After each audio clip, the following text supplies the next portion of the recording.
বাংলার ফুটবলের অবনতির খরা কাটাতে প্রতি বছরের মতো এবছরও আন্তঃক্লাব ফুটবল প্রতিযোগিতার আয়োজন করে গড়লগাছা জুনিয়র স্পোর্টিং ক্লাব। প্রতি বছরের মতো আগামী এপ্রিল মাসে এক বর্ণাঢ্য অনুষ্ঠানের মধ্য দিয়ে ফাইনাল খেলা হবে বলে জানায় কর্তৃপক্ষ।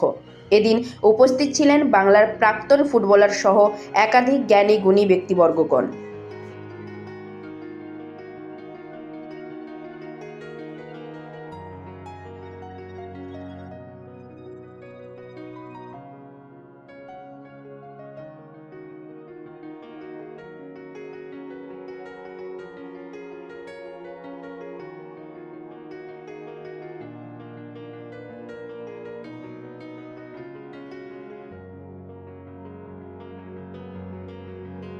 প্রাক্তন ফুটবলার হিসেবে আজকে বর্তমান প্রজন্মের খেলাধুলা কতটা প্রাসঙ্গিক হয়ে রয়েছে বলে মনে করেন?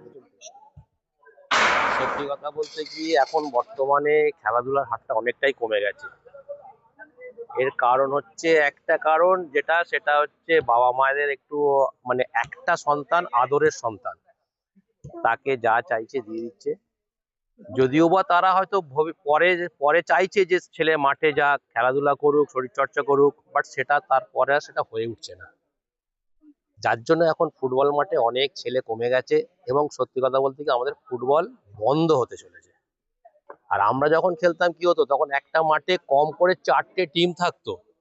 4টে টিমের কে খেলবে কে বসবে, তখন একটার পর একটা পজিশনের ছেলে ছিল, এমন এমন এমন ছেলে ছিল যে একে বসিয়ে ওকে খেলাচ্ছে, ও ও যখন বসছে এ খেলছে, তো একে আবার বসানো যাচ্ছে না, এরকম ভাবে অবস্থা ছিল। বাট এখন দুঃখের বিষয় হচ্ছে একটাই, যে বাবা মাদের দোষ অনেকটাই, কারণ বাবা মারা এত এত বই চাপিয়ে দিচ্ছে কাঁধে ছেলেদের, যে ছেলেরা সেই বইয়ের ভার সামলাতে গিয়ে ফুটবল মাঠটা ভুলে যাচ্ছে একদম। আরেকটা বিষয় হচ্ছে, ফুটবল মানে তো বাঙালির একটা গর্ব বলে জানা, একদম যেটা একদম গানেও রয়েছে। একদম কিন্তু আজকের দিনে দাঁড়িয়ে ময়দানে খুঁজলে মানে ঝুড়ি ভাজাওয়ালা বেশি পাওয়া যাবে, বাঙালি প্লেয়ার একদম এখানে হচ্ছে না। আইপিএল আইএসএল এত এত টাকা ইনভেস্ট করছে। এই যে ব্যর্থতাটা, এটা বাঙালি হিসেবে, বাঙালি খেলোয়াড় হিসেবে, আপনি তো ফার্স্ট ডিভিশন বড় ক্লাব খেলেছেন, কলকাতার সব বড় বড় টুর্নামেন্ট আপনি অংশগ্রহণ করেছেন, বাঙালি আজ ফুটবল থেকে এতটা পিছিয়ে কেন? বাঙালি পিছিয়ে আমাদের বাংলাতে অ্যাকচুয়ালি তো ছেলের তো অভাব আছেই, আর দ্বিতীয় কথা হচ্ছে মণিপুর স্টেট বা ওই পাহাড়ি স্টেট গুলো এতটাই ইমপ্রুভ করেছে যে ওদের সঙ্গে পাল্লা দিতে পারছে না আমার ছেলে। আর একটা আমাদের বাংলার একটা স্টেট আর কি ছেলেগুলো ইমপ্রুভ করেছে, সেটা হচ্ছে আদিবাসী ছেলে। আদিবাসী ছেলে কিন্তু এখন আমাদের ফুটবল মাঠে প্রচুর দেখা যাচ্ছে।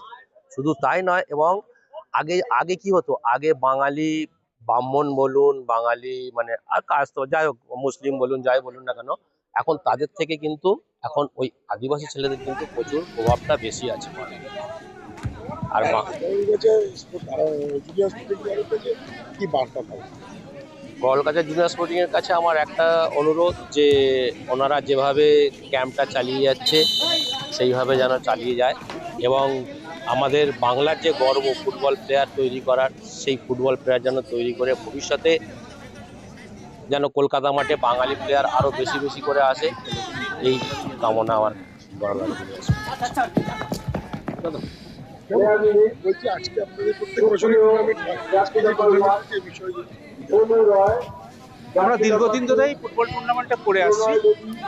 এই বছর আমাদের 66তম ফুটবল ফাইনাল টুর্নামেন্ট। তো বিগত বছরগুলো আমরা জাঁকজমক করেই একদম উদ্বোধন থেকে শুরু করে শেষ পর্যন্ত আমরা দীর্ঘ 2 মাস ধরে এই টুর্নামেন্টে চলে। 16টা দল সিনিয়র দল এবং 16টা জুনিয়র দল। জুনিয়রদের হচ্ছে এটা 25তম, আর সিনিয়রদের 66তম। এটা এই প্রোগ্রাম আজকে একসাথে আমাদের দুটো খেলাই একসাথে করার কথা ছিল, একটা কারণবশত আমরা গতকাল একটা খেলা বাচ্চাদের খেলাটা করিয়ে দিতে হয়েছিল। এবার অ্যাজ পার পিকচার অনুযায়ী পুরো খেলাটাই হবে।